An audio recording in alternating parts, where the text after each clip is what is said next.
What's up, guys? Tired Bippy here, and we're back for day 4 of the craziest trial in New Jersey history. Today we have a registered nurse testifying about how Corey died and Chris's demeanor during it, and then we're also going to have a cell phone expert, and he's going to come in and he's going to tell us about Chris's text messages, his location data, and pretty much everything in between. He also looked at Brianna's phone too, so get ready for a crazy day in this trial. If it's your first time here, that's okay, but please consider liking and subscribing to the channel. I really appreciate when you guys do that, and please hit that little notification bell that you see on the bottom, then you won't miss any videos. I always love to upload as much as I can, so please look out for my videos and keep liking and subscribing. Thank you. What is your occupation? I am a registered nurse.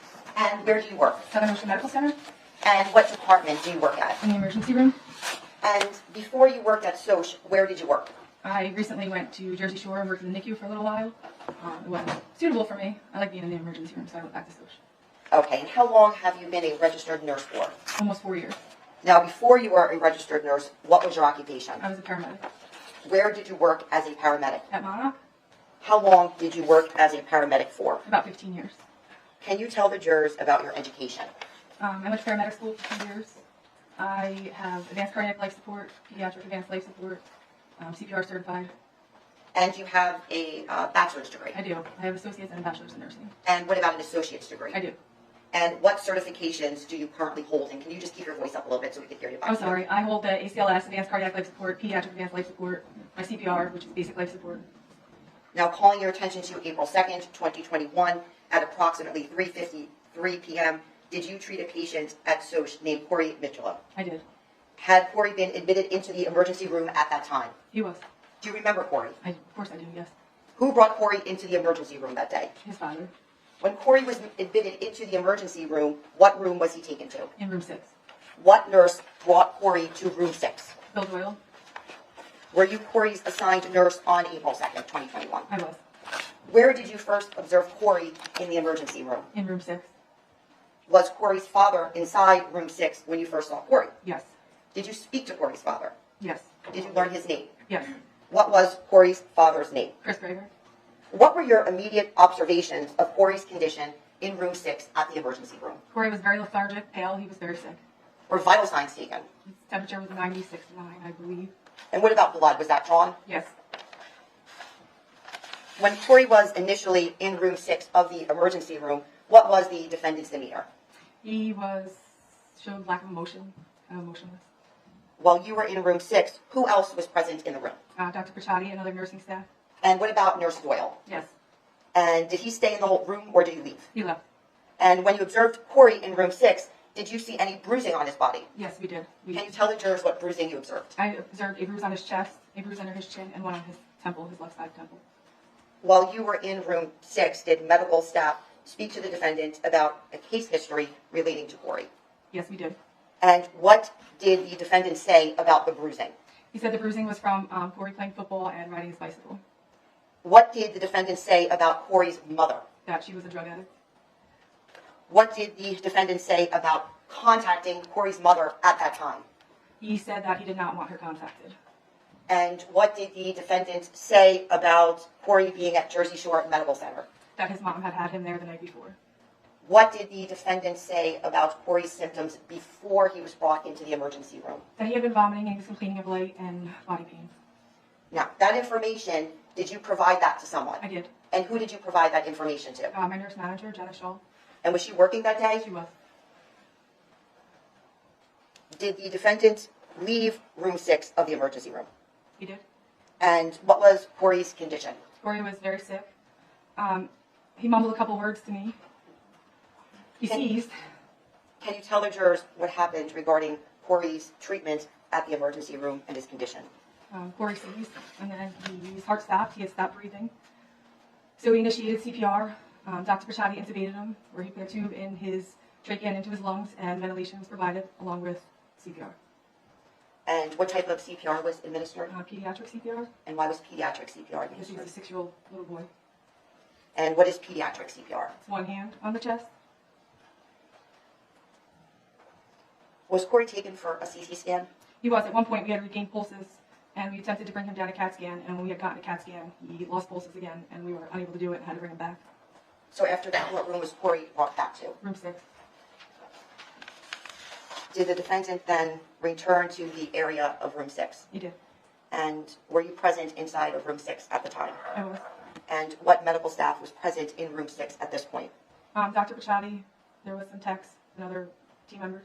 Did Dr. Pachati exit the room? He did. And what was happening with Corey's condition at this time? Corey was not breathing. His heart was not beating. He was basically dead at that point. Did the defendant then re-enter the room at Soch? No. At approximately 4:51, did the defendant re-enter the room at Soch? He did at that point, yes.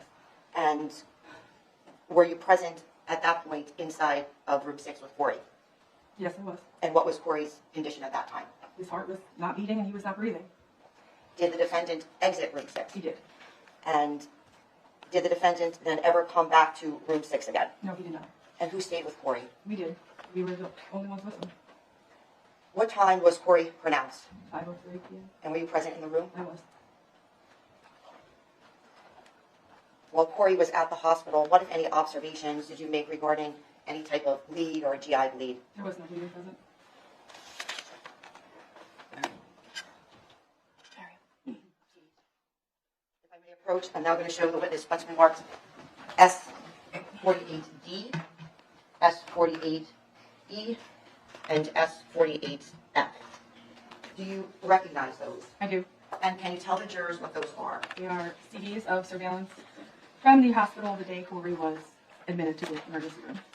So that is surveillance from April 2nd of 2021. Yes. And that would be the day that you were the nurse in regard to Corey's care. Yes. And you are familiar with the location that is depicted. Yes. And you're also familiar with the persons who are depicted on these surveillance videos. Yes. Your Honor, permission to play, publish, admit into evidence S48D, S48E, and S48F. Mr. Lucci, any objection? None, Judge. S48, D, E, and F in evidence. And permission to publish granted. Thank you. The state is starting to paint a picture that Chris is emotionless, that, basically he doesn't even care about the kid. He's just looking at the kid, I guess. He no, facial expression, no crying, no nothing. But watch what happens in a second, because we're going to see quite the difference in this video.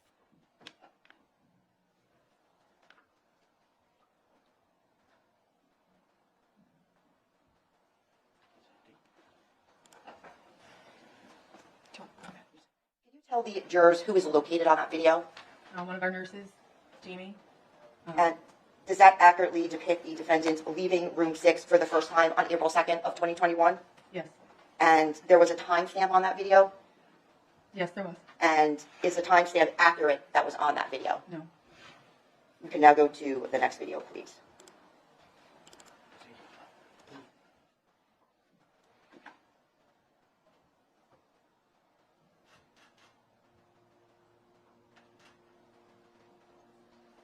And can you tell the jurors who is located on that video? Chris Gregor and one of the techs, Richard. And what area of the hospital does the video show? The hallway going to the family waiting room. And there was also a timestamp on that video. Yes, there was. Is that the correct time? No. If we may now go to the next video, please.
There you can see it. Chris breaks down. He's crying. He's clearly emotional. Now, is Chris emotional because he murdered the kid and he's feeling guilt? Or is he emotional because his son died? Is it a combination of both? Was it really his fault that this happened? Or did something else happen? It's still a mystery, but we clearly see he was emotional for some reason. Now, can you tell the jurors who was located on that video? Chris Gregor, Jenna Shaw, Jamie Jocelyn, one of our techs. And Jenna Shaw, who would that be? Would that be the blonde? Nurse manager, yeah, the blonde. And does that video accurately depict the defendant entering room 6 where you were located with Corey? Yes. And does that video accurately depict the defendant entering room 6 where you were located with Corey? Yes. And can you tell the jurors what was going on with Corey's condition during the time of that video while inside room 6? We were providing CPR and breathing for him. And did you see a machine present in that video? Yeah, Jamie went to grab a Doppler And what would be the purpose of the Doppler? to see if we can find pulses that we can't feel. And this would have been at approximately 4:51. I believe so. And after this time period, did the defendant then ever come back into room 6? No. And about how long was Corey treated at SOCH before he was pronounced? About an hour and 20 minutes. Thank you, Judge. No further questions? No, Judge, thank you. Mr. Lewis. I'm sorry.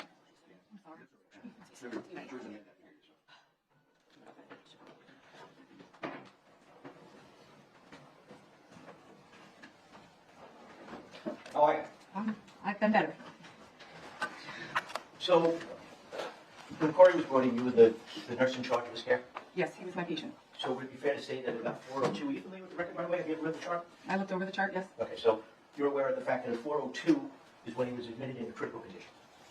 Yes? Pretty critical when he came in, yes. Okay. And at that time, would you take his oxygen level? Yes, Okay, do you recall what his oxygen was at that I do point? not recall. Do we have the medical record? I have.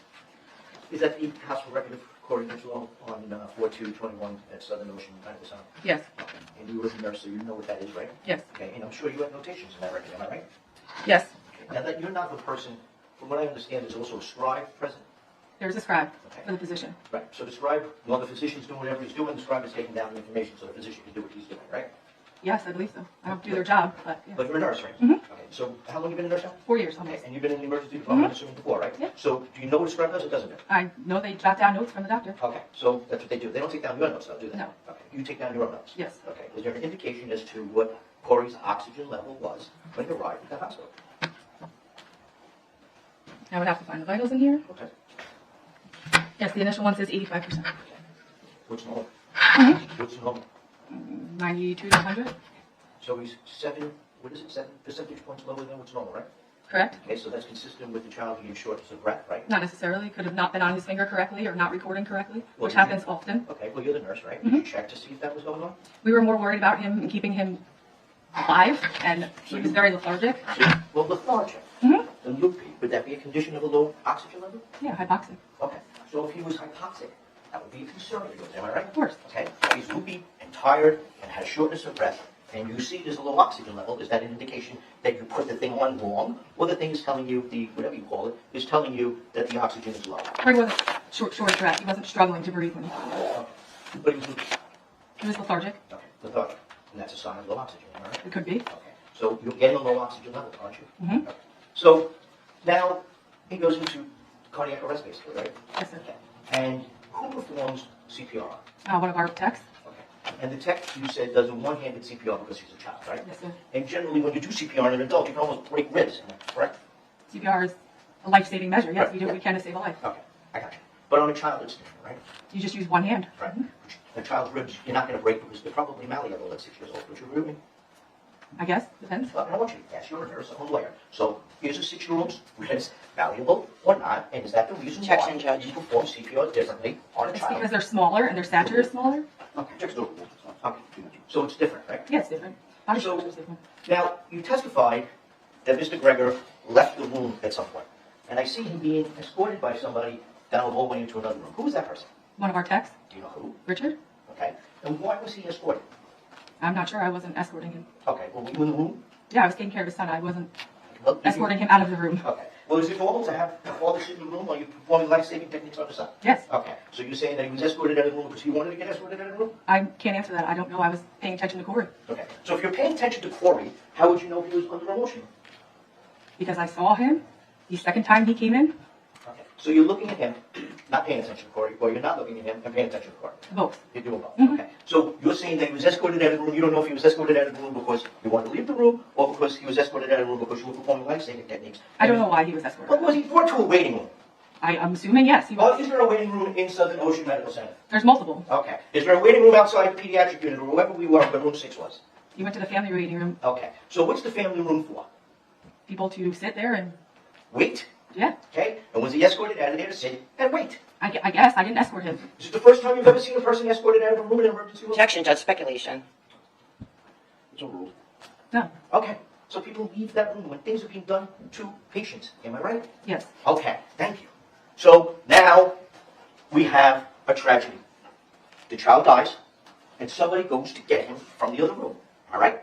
Yes. And we see him being brought into that room. Right? Yes. Were you the blonde that was running around trying to hide him? Because there were a number of people in there. No. Okay. Where were you at that time? With Corey. Okay. So you were actually in treating room 6. Yes. Okay. So while you were in treating room 6, did you have an opportunity to see Christopher come in? When he walked in briefly, yes. Okay. Great. By the way, are you a member of Justice for Corey? Yeah. Okay. Oh man, and Mario Gallucci does it again. Somehow this guy always slips in something funny. But what he slipped in actually sort of discredited the witness because she's a part of that group. She got so invested on one side, she's a biased witness now.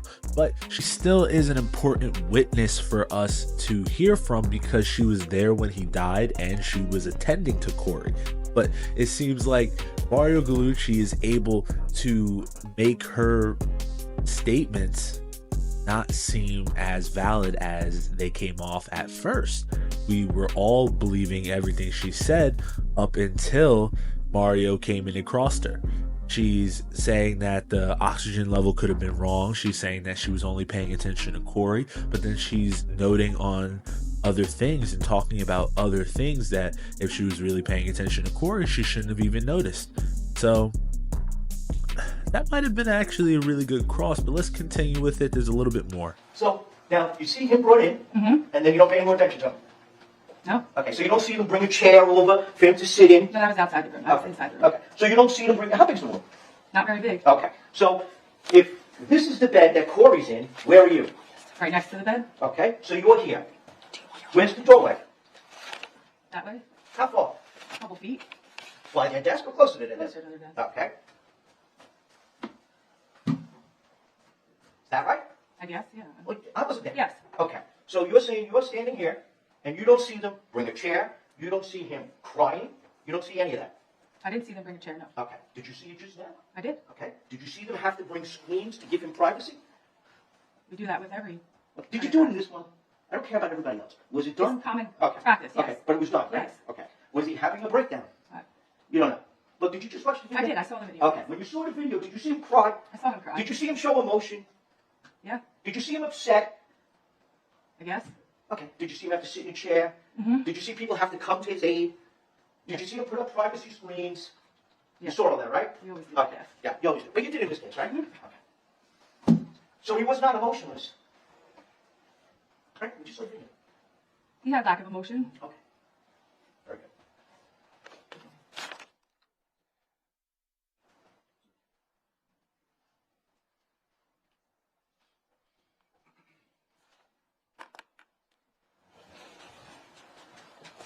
As the nurse, by the way, you're sitting at two bruises. I do not know. Okay. Do you know when you got those bruises? I do not know. Okay. So, but you're aware of the record, right? Did he have any bone injuries to him? I'm not sure. Okay. What the record?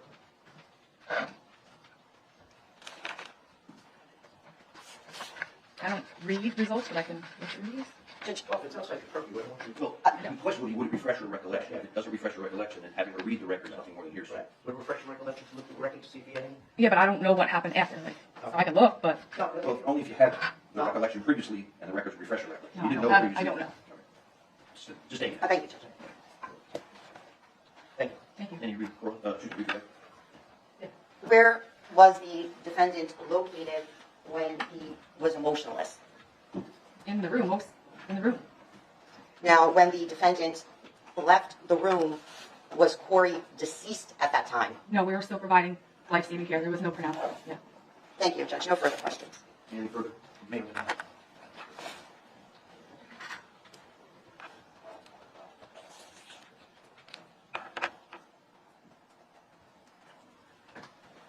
When Christopher was brought back into the room from the waiting room, were you still doing life-saving techniques on Corey? Yes. Okay. So when he walked in, he was a witness to what was going on at the time. Yes. Okay.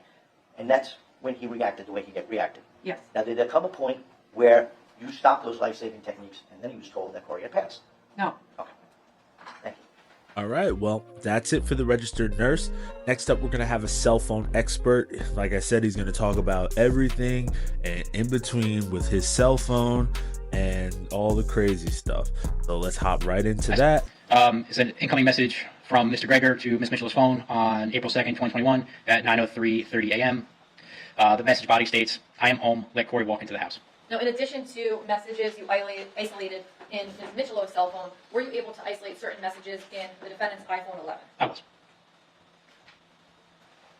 And were those from different time periods throughout April 1st and April 2nd, 2021? They were.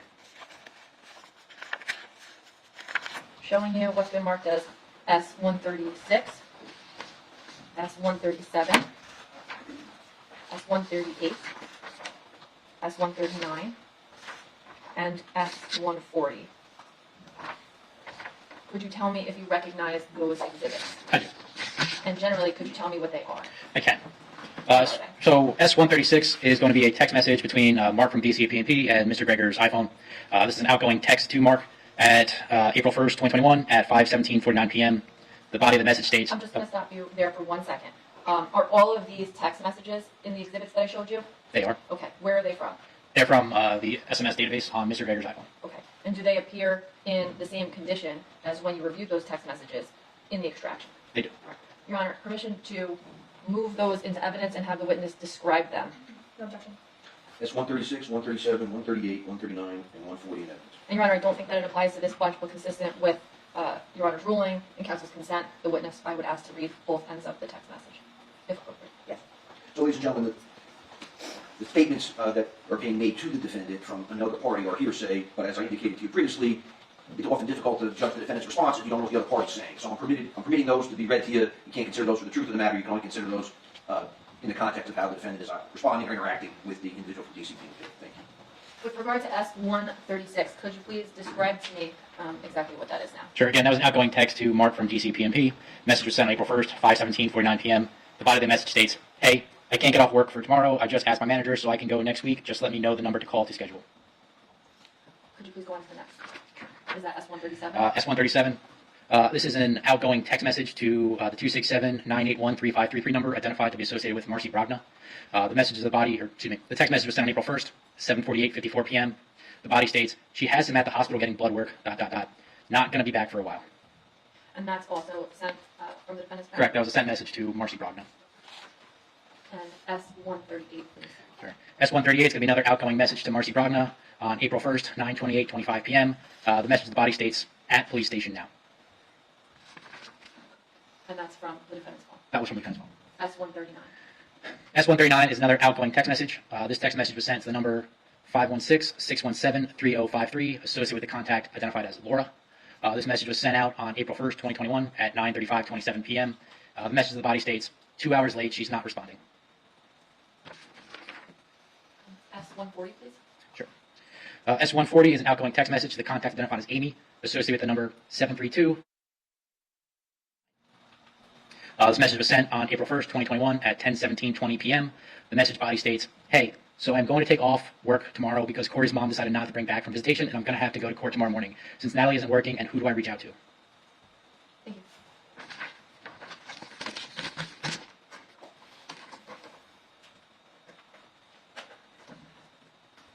Now, did you review additional text messages from the defendant's phone from the morning of April 2nd, 2021? I did. I'm showing you what's been marked for identification as S141, 142, 143, 144, 145, 146. Could you take a look at those for me, please? Okay.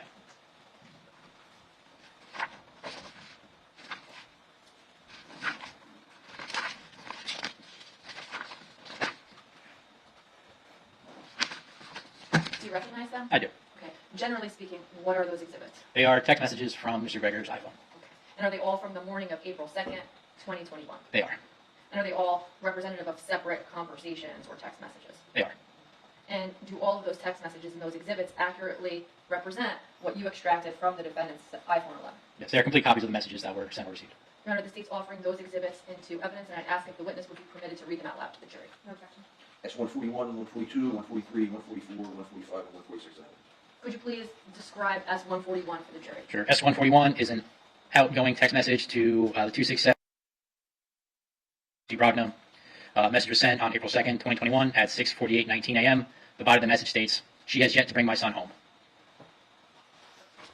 S-142, please. S142 is another outgoing message to the Marcy Brogna number sent on April 2nd, 2021 at 8:36:08 a.m. The message of the body states, "She just dropped him off." S-143, please. S143 consists of two text messages from the number. The first one's received message to Mr. Gregor's device saying, "Yeah, that's pretty bad. Period. Is he all right?" Question mark. That was sent on April 2nd, 2021 at 8:57:24 a.m. Mr. Gregor replied to that conversation, and I'm sorry. When I read before, I read the sent number. That's Mr. Gregor's phone number. This text was from Marcy Brogna, and he replied to Marcy Brogna, on April 2nd, 2021 at 9:05:42 a.m. Please move on to S-144. S144 is an outgoing text message to Mark DCP&P. The message was sent on April 2nd, 2021 at 9:49:20 a.m.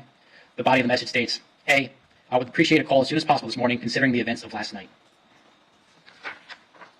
S-145, please. Sure. S145 is an outgoing text message to the contact identified as Amy with the phone number 732. It was sent on April 2nd, 2021 at 9:53:25 a.m. The body of the message states, "He's home, but I still apply for an emergent application to remove any visitation moving forward." And is there more to that conversation? There is. Let's just direct it. Sure. The reply from that text message states, "Good," is from Amy at April 2nd, 2021 at 9:54:06 a.m. Body of the message states, "Good. Did she say why she kept him?" Mr. Gregor replied to Amy on April 2nd, 9:54:16 a.m. with the word "Nope." Amy then replied on April 2nd, 2021 at 9:54:32 a.m. with the question, "He's okay though, right?" And Mr. Gregor replied at 9:55:26 a.m. with the word "yeah," spelled Y-E-A-H-H-H with 3 H's. And S-146, please. This is an outgoing text message to Marcy Brogna, the 267 2021 at 11:53:16 a.m. The body of the message states, "Well, since I took off from work and my son is sleeping, I'm just hanging out. How about you?" Thank you. In addition to those messages, did you review messages on the defendant's phone from the afternoon into the evening of April 2nd, 2021? I did. I'm showing you what's been marked for identification as S-147, S-148, S-149,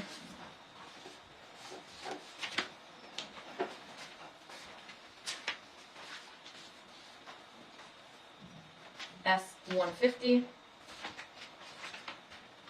S-151, S-152A, S-152B, I just want to correct the marking if you could give me a second. Could I have a moment? Just a quick, could you take a look at those and please tell me if you recognize them?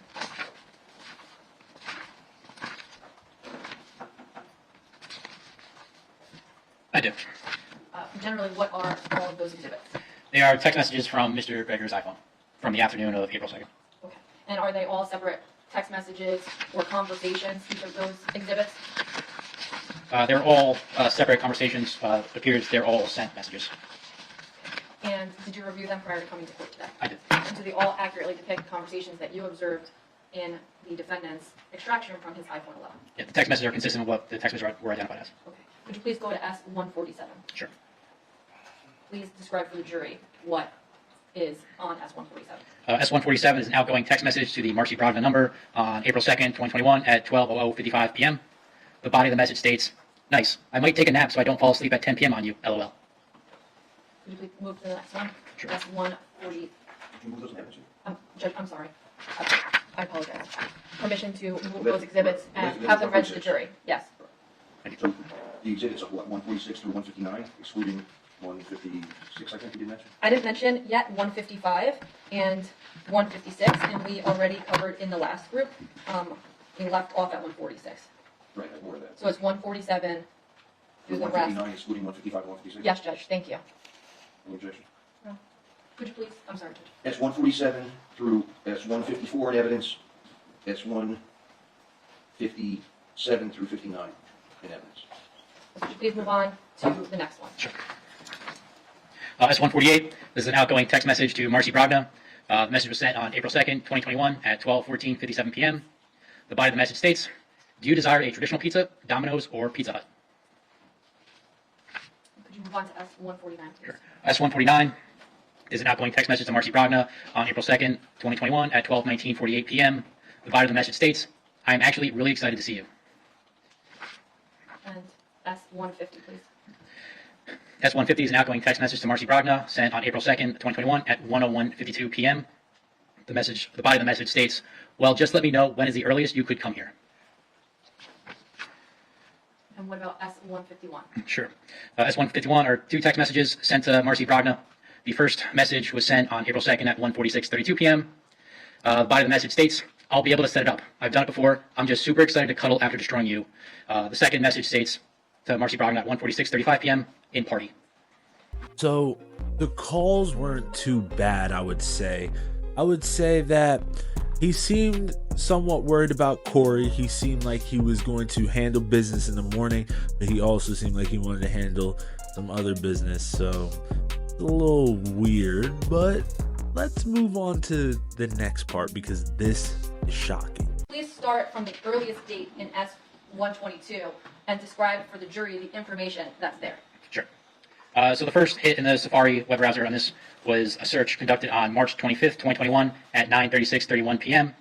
The body of the search states, "Will red marks turn into bruises?" And could you please move on to the next one? Sure.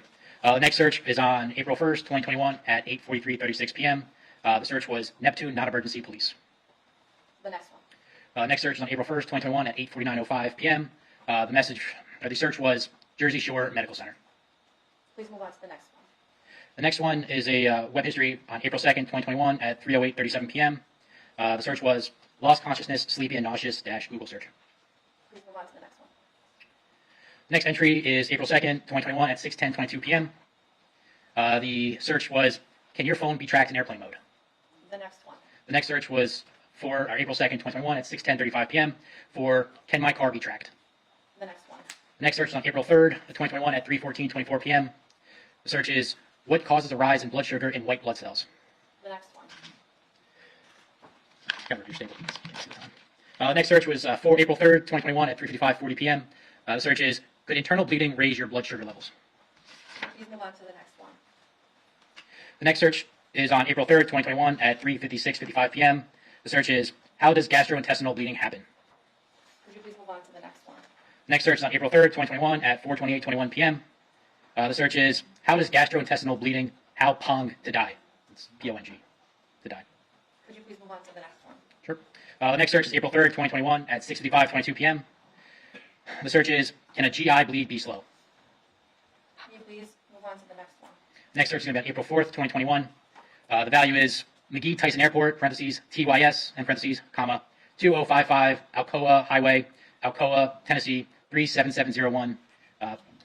Positions, parentheses, 35.081033, comma, dash 83.993889. Is there a next one? There it is. Could you please tell us what it is? Next search was on April 4th, 2021 at 9:58:03 a.m. The search was, there was a murder determined from an autopsy. How long to file charges? Is there another one? The last one is on April 4th, 2021 at 10:21:16 a.m. The search was, how long after an autopsy to file charges get filed? Thank you.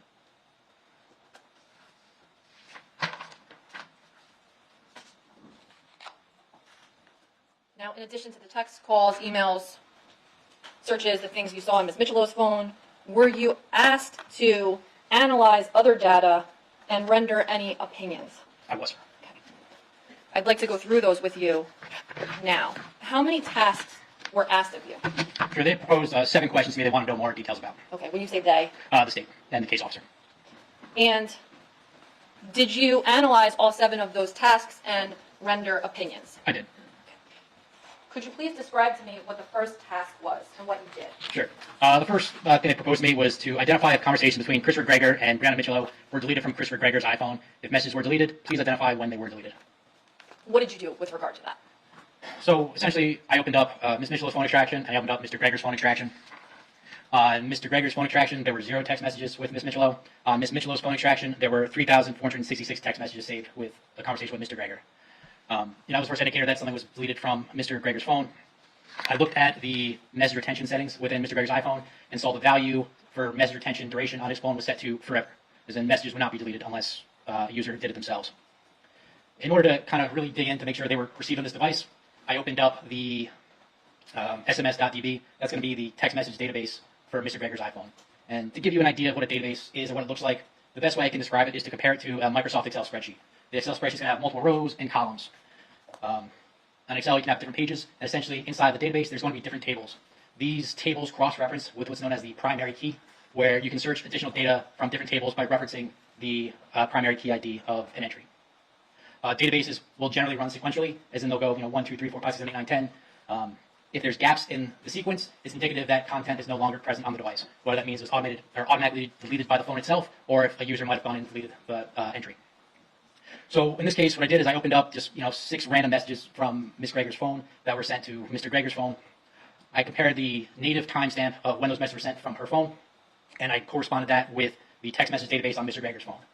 And during that, I identified a sequence gap of approximately 7 messages, which would be consistent with entries that would have been there from Ms. Michelow's phone. I repeat that again, looking at a random message, searching Mr. Gregor's iPhone's text message database, and identified that the time of a sent message from Ms. Michelow's phone was consistent with a missing entry from Mr. Gregor's phone. Last thing I did is I checked to make sure that Ms. Gregor's contact was not blocked at the time when I received the phone, and her phone contact was not blocked. Sorry, can I stop you? Do you mean Ms. Brianna Michelow? I do, yes. Okay. So Ms. Michelow's phone number was not blocked by Mr. Gregor's iPhone. So based off this, seeing as there were missing gaps in his text message database, consistent with messages that were sent from her phone, it's my opinion that Mr. Gregor deleted the text message conversations with him and Ms. Michelow on his phone. I have no way to tell you when those messages were deleted. And that's the opinion that you rendered with regard to task 1. It was. And were you able to print out all of the text correspondence between Ms. Michelow and the defendant from Ms. Michelow's extraction? I did. Approximately how many pages was that? 880. So 880 pages of text messages were gone from the defendant's phone. That's right. What was the next task that you were asked to complete? So when the case officer was reviewing the phone extraction, they notified there was really no messages sent or received to the device between the afternoon or evening of April 2nd of 2021 until approximately 2 o'clock on April 3rd of 2021. The primary goal was to identify if the phone was either shut off or what the status of the phone was during that time frame. And what did you do with regard to that second request? Sure. So the first place I really went to was, it's called the knowledgec.db database.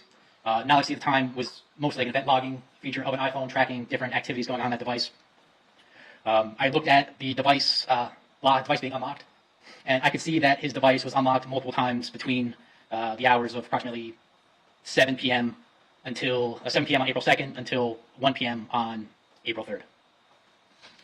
In addition to looking at the KnowledgeC logs for device being unlocked and locked, I went to what's known as the routine D or cache.sqlite. This database is going to be where your phone is storing what's known as significant location data.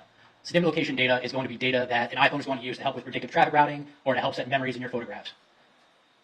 During this time frame, from the evening of April 2nd until the afternoon of April 3rd, there are approximately 60,000 GPS fixes. GPS fix essentially being a ping for where that phone was. These logs will not generate if the phone is powered off.